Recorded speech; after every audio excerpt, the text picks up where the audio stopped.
না, পুলিশ ভয় পাচ্ছে না, ওইটা আমি মানুষ এগিয়ে আসছে না, পুলিশ ভয় পাচ্ছে না।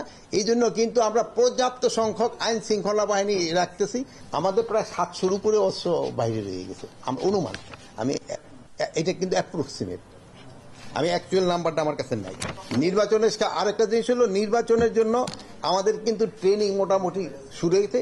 নির্বাচনের ক্ষেত্রে কিন্তু আপনারা জানেন সবচেয়ে বড় ভূমিকা পালন করে কিন্তু আনসারের ভূমিকাটা কিন্তু সবচেয়ে বড়। এবার আমরা আরেকটা জিনিসও করতেছি, অন্যান্য সময় আমাদের থাকে না, কি জানি বলে, এই প্রিজাইডিং অফিসারের সাথেও কিন্তু আমরা একজন হাতিয়ার সহ আনসার দিয়ে, অনেক সময় দেখেন যে প্রিজাইডিং অফিসারে অনেক সময় করে অ্যাটাক করতে যায়। এই জন্য ওনারাও আমরা কিন্তু একটা হাতিয়ার সহ ওনার একটা আমরা গার্ড ব্যবস্থা করতেছি, যেন ওনারাও কেউ যেন কোনো রকমের কিছু না করতে পারে।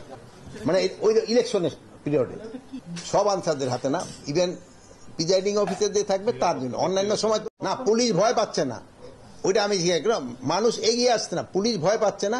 এই জন্য কিন্তু আমরা পর্যাপ্ত সংখ্যক আইন শৃঙ্খলা বাহিনী রাখতেছি। আমাদের প্রায় 700-র উপরে অস্ত্র বাইরে রয়ে গেছে অনুমান। আমি এটা কিন্তু অ্যাপ্রক্সিমেট, আমি অ্যাকচুয়াল নাম্বারটা আমার কাছে নাই। নির্বাচনের আরেকটা জিনিস হলো, নির্বাচনের জন্য আমাদের কিন্তু ট্রেনিং মোটামুটি শুরু হয়েছে। নির্বাচনের ক্ষেত্রে কিন্তু আপনারা জানেন সবচেয়ে বড় ভূমিকা পালন করে কিন্তু আনসারের ভূমিকাটা কিন্তু সবচেয়ে বড়।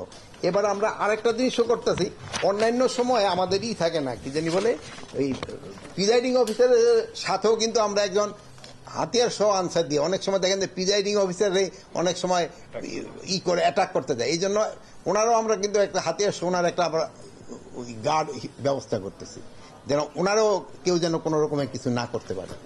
মানে ওই ইলেকশনের পিরিয়ডে সব আনসারদের হাতে না, ইভেন প্রিজাইডিং অফিসার যে থাকবে তার জন্য। অন্যান্য সময়